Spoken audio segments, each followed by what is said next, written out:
നമസ്കാരം. ഇന്ന് നമുക്ക് ഒരു 5 മിനിറ്റിലൊക്കെ വളരെ എളുപ്പത്തിൽ ചോറിൻ്റെ കൂടെ കഴിക്കാൻ നല്ലൊരു നാടൻ ഒഴിച്ചുകറി തയ്യാറാക്കി എടുക്കുന്നത് എങ്ങനെയാണെന്ന് നോക്കാം. ഇത് മത്തങ്ങ വെച്ചിട്ടാണ് നമ്മൾ ചെയ്തെടുക്കുന്നത്. വളരെ സിമ്പിളാണ്. അപ്പോൾ എല്ലാവരും തീർച്ചയായും ട്രൈ ചെയ്ത് നോക്കുക. നമുക്ക് വേഗം തന്നെ വീഡിയോയിലോട്ടേക്ക് പോകാം. കറി തയ്യാറാക്കി എടുക്കുന്നതിനായിട്ട് ഞാനിവിടെ ഒരു മീഡിയം സൈസായിട്ടുള്ള മത്തൻ്റെ പകുതി ഭാഗം മാത്രമാണ് ഉപയോഗിച്ചിട്ടുള്ളത്. അത് ചെറിയ കഷ്ണങ്ങളായിട്ടൊന്ന് ഏകദേശം ഈ ഒരു വലുപ്പത്തിലൊന്ന് മുറിച്ചെടുത്താൽ മതി. ഇതിലോട്ട് ഒരു 1/4 ടീസ്പൂണിനടുത്ത് മഞ്ഞൾപ്പൊടി ചേർക്കാം. ചെറിയൊരു കളറിന് വേണ്ടി ഒരു 1/4 ടീസ്പൂൺ പിരിയൻ മുളക് പൊടിച്ചതും ആവശ്യത്തിനുള്ള ഉപ്പും കൂടി ചേർത്ത് കൊടുത്തിട്ട് ഒരു 1/2 കപ്പിനടുത്ത് വെള്ളം കൂടി ഒഴിച്ച് ഇത് നല്ലതുപോലെ ഒന്ന് മിക്സ് ചെയ്തെടുക്കാം. അതിനുശേഷം ഇത് അടച്ച് വെച്ച് മത്തങ്ങ നമുക്ക് നന്നായിട്ടൊന്ന് വേവിച്ചെടുക്കാം. ഈ ഒരു സമയം കൊണ്ട് ഒരു 1/2 കപ്പിനടുത്ത് തേങ്ങ ഒരു മിക്സിയുടെ ജാറിലോട്ട് ചേർത്ത് കൊടുത്തിട്ടുള്ളതാണ്. ഇതിലോട്ടേക്ക് ചെറിയ ജീരകം അഥവാ കറി ജീരകം ഒരു 1/4 ടീസ്പൂൺ ചേർക്കാം. ഒരു 1/4 ടീസ്പൂണിനടുത്ത് മഞ്ഞൾപ്പൊടി കൂടി ചേർത്തിട്ടുണ്ട്. 3-4 വറ്റൽമുളക് ചേർക്കാം. എന്നിട്ട് വളരെ കുറച്ച് വെള്ളം മാത്രം ഉപയോഗിച്ചിട്ട് ഇത് നല്ല പേസ്റ്റ് പോലെ നമുക്കൊന്ന് അരച്ചെടുക്കുകയാണ് വേണ്ടത്.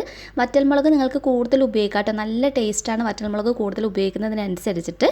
ഇനി നമ്മുടെ മത്തങ്ങ നല്ലത് ഏകദേശം ഒരു 1/4 ഭാഗം വേവായി കിട്ടിയിട്ടുണ്ട്. ഈ ഒരു സമയത്ത് നമ്മൾ അരച്ചു വെച്ചിരിക്കുന്ന തേങ്ങയുടെ ഒരു മിക്സ് ഇതിനകത്തോട്ടേക്ക് ചേർത്ത് കൊടുത്തിട്ട് ഇത് നന്നായി മിക്സ് ചെയ്ത് നമുക്ക് ഈ ഒരു സമയത്ത് ഉപ്പൊക്കെ നോക്കിയിട്ടൊന്ന് അഡ്ജസ്റ്റ് ചെയ്യാം. പിന്നെ വെള്ളം കൂടുതൽ ഉപയോഗിക്കാതിരിക്കുന്നതാണ് നല്ലത്. അപ്പോൾ ഒന്ന് അടച്ചു വെച്ചൊരു ഇത്തിരി സമയം നമുക്കൊന്ന് തിളപ്പിച്ചെടുക്കാം.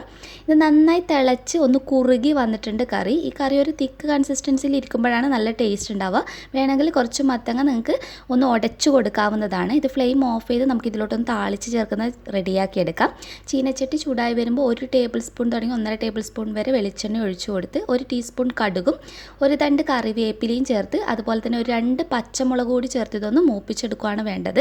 പച്ചമുളക് കൂടി ചേർക്കുമ്പോൾ നല്ല ടേസ്റ്റാണ്. അപ്പോൾ ഇത് നമുക്കിനി കറിയിലോട്ടേക്കൊന്ന് താളിച്ച് ചേർക്കാം. താളിച്ച് ചേർത്തതിന് ശേഷം ഒരു 5 മിനിറ്റെങ്കിലും ഇതൊന്ന് അടച്ച് വെക്കുക. അതിനുശേഷം സെർവ് ചെയ്യാവുന്നതാണ്. ശരിക്കും തോരൻ്റെ ഒന്നും ആവശ്യമില്ല. ഒരു കറി ഉണ്ടെങ്കിൽ നല്ല സിമ്പിളായിട്ട് നമുക്ക് തയ്യാറാക്കി എടുക്കാവുന്നതാണ്. വേറെ തന്നെ ഒരു ടേസ്റ്റാണ്. അപ്പോൾ എല്ലാവരും തീർച്ചയായും ട്രൈ ചെയ്ത് നോക്കിയിട്ട് നിങ്ങളുടെ അഭിപ്രായം അറിയിക്കാൻ മറക്കരുത്. നെക്സ്റ്റ് വീഡിയോയിൽ ഇനിയും നല്ലൊരു വെറൈറ്റി ഡിഷ് കാണാം. അതുവരെ ടേക്ക് കെയർ. Bye bye.